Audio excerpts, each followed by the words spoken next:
അപ്പോൾ SRHനെ നോക്കിക്കഴിഞ്ഞാൽ നമുക്കറിയാം, കാരണം അവരുടെ റിട്ടൻഷൻ എന്ന് പറയുന്നത് അത്രയും ഗംഭീര റിട്ടൻഷൻ തന്നെയായിരുന്നു. കാരണം കഴിഞ്ഞ സീസൺ അവർ നടത്തിയ ഒരു പെർഫോമൻസ്, അവരെ ഇപ്പോൾ നമ്മൾ ടോപ്പ് ഓർഡർ നോക്കി കഴിഞ്ഞാൽ അഭിഷേക് ശർമ്മ, അവര് റിട്ടേൺ ചെയ്ത പ്ലെയറിൽ ഏറ്റവും കൂടുതൽ പൈസ ഉണ്ടായിരുന്ന പ്ലെയർ ക്ലാസൻ.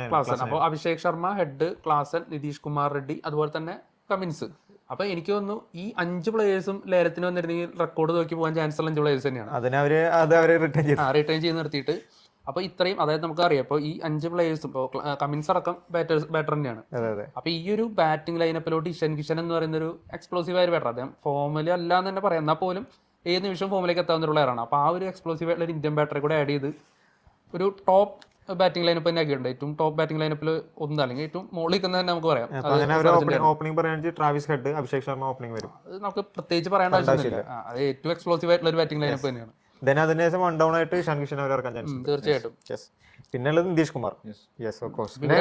പ്രത്യേകിച്ച് നമ്മൾ പറയേണ്ട ആവശ്യമില്ല, ഇവരൊക്കെ എത്രത്തോളം ഡിസ്ട്രക്റ്റീവ് ആണെന്ന്, എത്രത്തോളം ഡേഞ്ചറസ് ആണെന്ന് പറയേണ്ട ആവശ്യമില്ല. അങ്ങനത്തെ ഒരു ആദ്യത്തെ ഒരു ടോപ്പ് 6 നോക്കി കഴിഞ്ഞാൽ